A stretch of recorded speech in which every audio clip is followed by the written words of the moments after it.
Recently, we held our second assembly of the year. We highlighted participants of our October events. We even did our Rowe Shamrock's cheer. We also played some awesome games.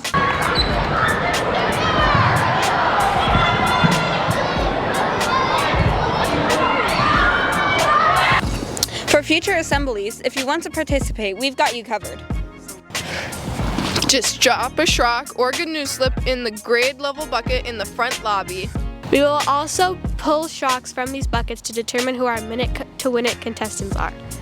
Remember, these competitions as well as tardies, GPA, Spirit Week participation, etc. will earn each grade points.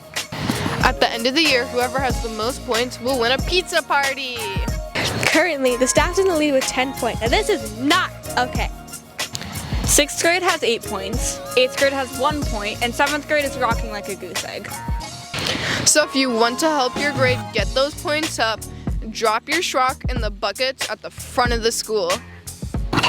Row! Sham! Row!